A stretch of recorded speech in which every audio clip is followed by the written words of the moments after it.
how far does your backlog go? So what I mean is, how far is your schedule set right now into the future? Now, you can tell me in production, you can tell me in service, you can tell me whatever business or product that you have, but if you don't know that, that's a really important factor to help you guys plan for success in the future.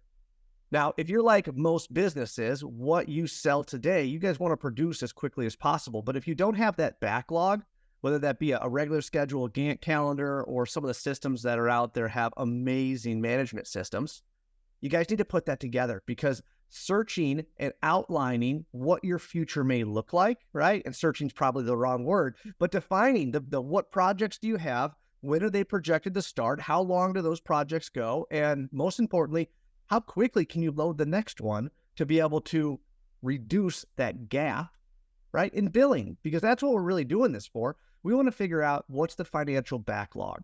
What is the financial income that's happening? Because as you guys start to sell more projects, you still have to buy the material, load them, all that kind of different stuff that goes into it, depending on what your contract is. So what you need to do, first off, on a service side, is figure out how far is your backlog.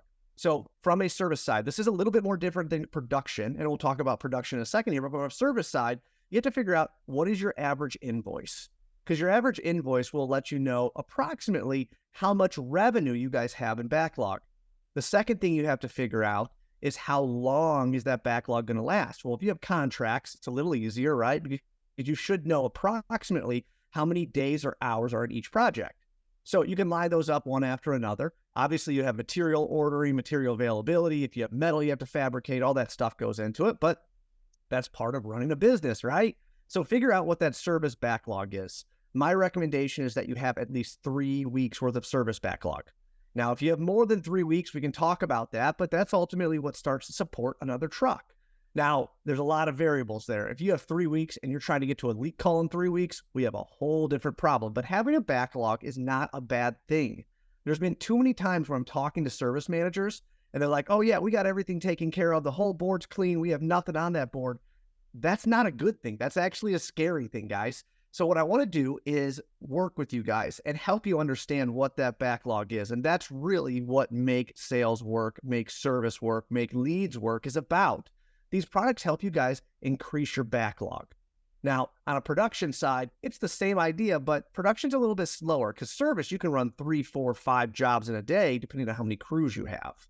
Now, on a production side, you got one crew. That crew's going to run that job, right? You got your pre-job set up, you got your job, and then your post-job closeout, punch list, warranty, all that fun stuff. But think about your crews. What are your crews doing?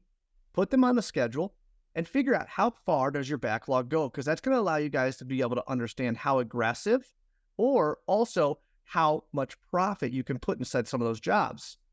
We all know what our capacity is, and that's what this is really about, understanding what that capacity is. Because if you bid 4 jobs at $1 million each and you don't have the capacity to produce $4 million worth of work at the same time, well, we got another problem, guys.